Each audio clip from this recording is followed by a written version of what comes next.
भी दिखाने की कोशिश कर रहे हैं। चिन्याली सौड़ का ये सामुदायिक जो हेल्थ सेंटर है, वहां से ये तस्वीरें हम आपको लाइव दिखा रहे हैं। और कहीं ना कहीं मुख्यमंत्री पुष्कर सिंह धामी अब यहां से निकलने वाले हैं, तो इस वजह से भी हलचल यहां पे बहुत ज्यादा बढ़ी हुई है। अहम बात यह है, जो राहत की बात है, न केवल 41 मजदूरों को कल सुरक्षित निकाल लिया गया है टनल से, बल्कि जो 41 मजदूर निकले हैं उनमें से कई मजदूरों से मैंने खुद बात की, उनके जो रिलेटिव्स हैं उनसे भी बात की, तो बता रहे हैं कि वो स्वस्थ हैं, उन्हें कोई दिक्कत नहीं है।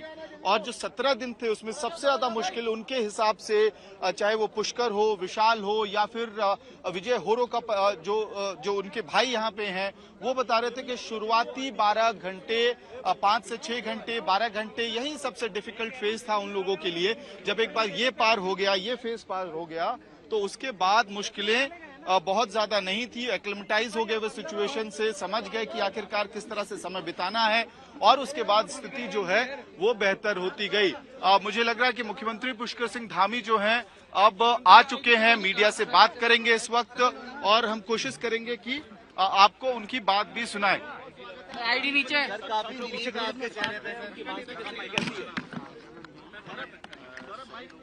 अरे माइक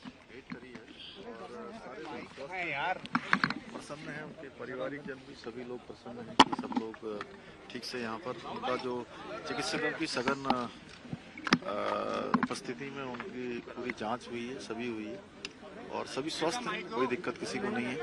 और जो प्रोत्साहन की राशि थी वो भी उनको दे दी है अभी, और अभी एम्स ऋषिकेश के लिए भी उनको भेजा जा रहा है, और वहाँ भी एक बार पूरा सघन उनका चिकित्सा हो जाएगी, सघन जांच हो जाएगी, उसके बाद जैसा डॉक्टरों का वो होगा। और कल मैंने 1 लाख रुपए की जो सभी को प्रोत्साहन की घोषणा की थी, उसके चेक भी दे दिए हैं। और जो लोग जो अंदर जाके जिन्होंने टनल के अंदर खुदाई की है, उन सभी को भी राज्य सरकार की तरफ से हम 50-50 हजार रुपए की धनराशि देंगे। सर, अब जब सब कुछ हो चुका है तो क्या अकाउंटेबिलिटी सेट होगी जिम्मेदारों पर? अभी देखिए, भारत सरकार ने पहले ही जो टनल बन रहे हैं पूरे देश के अंदर, उसका सेफ्टी ऑडिट का आदेश कर दिया है, और हम भी इसकी सबकी समीक्षा करेंगे। सर, नहीं, ये जो घटना हुई है इसके बारे में अकाउंटेबिलिटी सेट होगी, कोई एफआईआर रजिस्टर होगी? मुलाकात कर सकते हैं क्या एम्स ऋषिकेश में? अभी सबका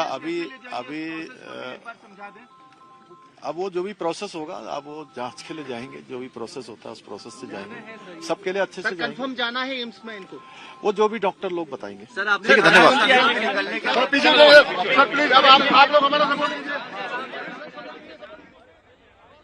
मुख्यमंत्री पुष्कर सिंह धामी कह रहे हैं इस वक्त कि जो प्रोसेस होगा एम्स ऋषिकेश ले जाने का, और कब ले जाना है, कैसे ले जाना है, ये सारे एसओपीज जो असल में यहाँ जो मेडिकल टीम होगी उसके रिकमेंडेशन पे होगा। और अब मुख्यमंत्री पुष्कर सिंह धामी का जो कारकेड है वो मूव हो रहा है। हम आपको तस्वीरें दिखा रहे हैं, चिन्याली सौड़ से मुख्यमंत्री पुष्कर सिंह धामी का कारकेड निकल रहा है। अहम बात जो अभी निकल के आ रही है, मुख्यमंत्री खुद कह रहे हैं कि असल में एम्स ऋषिकेश जो ले जाने का एसओपी है, एसओपी के साथ साथ किस तरह से ले जाया जाएगा, किन किन को ले जाया जाएगा, ये सब कुछ जो है डॉक्टर्स के रिकमेंडेशन पे होगा। निश्चित रूप से जो 17 दिन का समय बीता है वो एक जो आम तौर पे आप कहीं भी ट्रैवल करते हैं, एक जगह से दूसरे जगह जाते हैं, ये उस तरह का ट्रैवल नहीं होने वाला है, बल्कि इसमें जो है जो ट्रॉमा का इम्पैक्ट है, जो हेल्थ का इम्पैक्ट है, ये सब कुछ तब पता चलेगा जब डॉक्टर्स का एग्जामिनेशन होगा। देखिए, मुख्यमंत्री, उत्तराखंड के मुख्यमंत्री इस वक्त आपको जाते हुए दिखाई देंगे।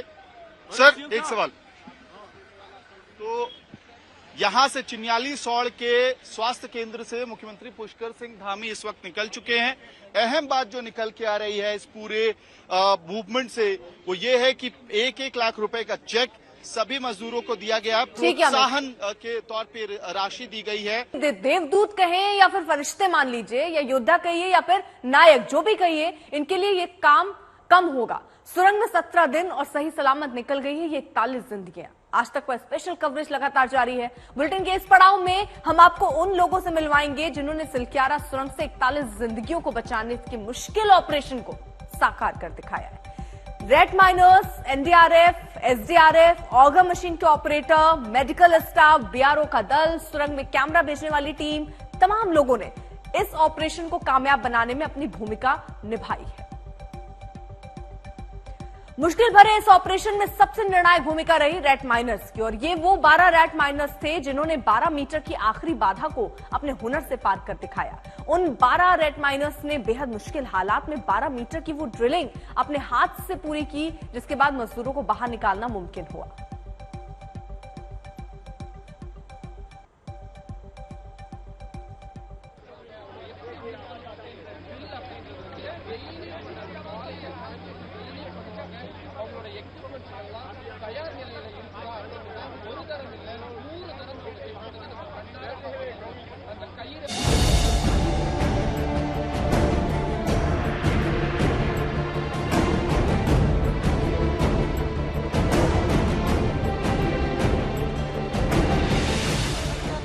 ये ऑपरेशन आसान नहीं था। पहाड़ी सुरंग में फंसी थी 41 जिंदगी।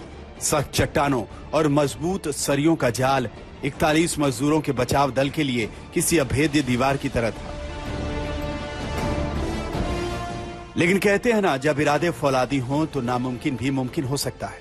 आज हम उन नायकों से आपको रूबरू कराएंगे जिन्होंने इस बचाव अभियान को मुमकिन बना दिया।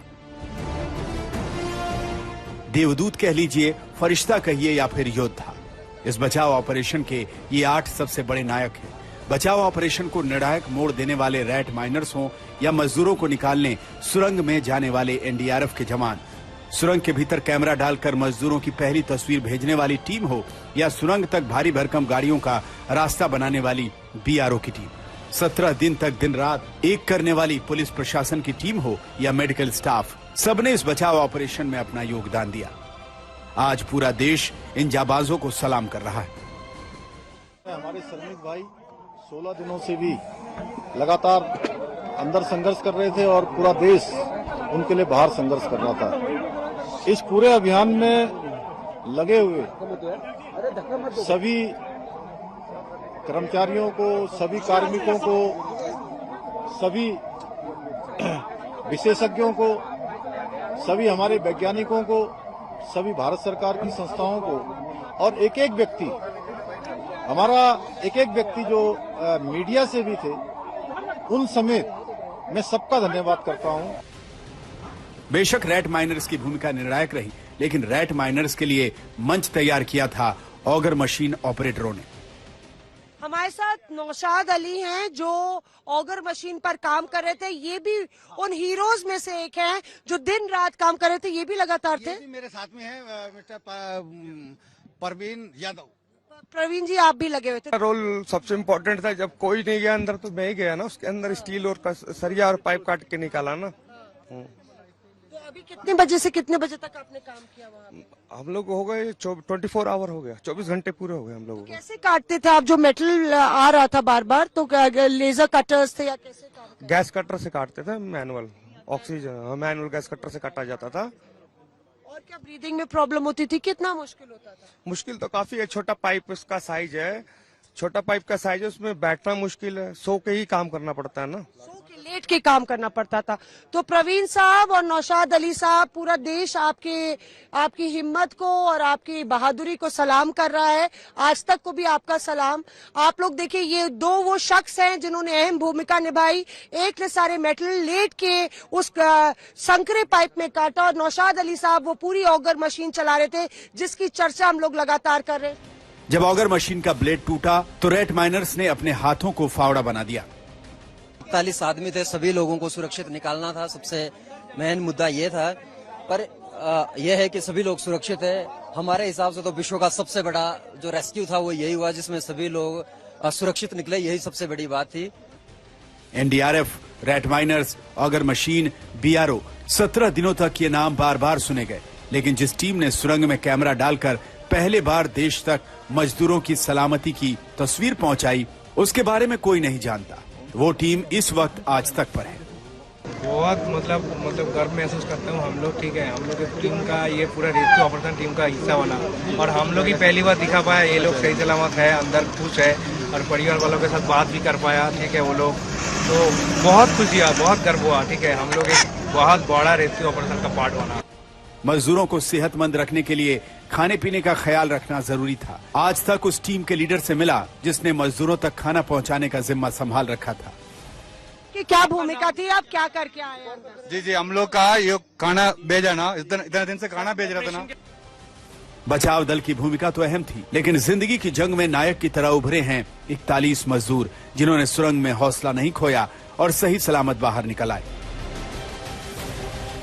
मौसमी सिंह के साथ अमित भारद्वाज, उत्तरकाशी, आज तक।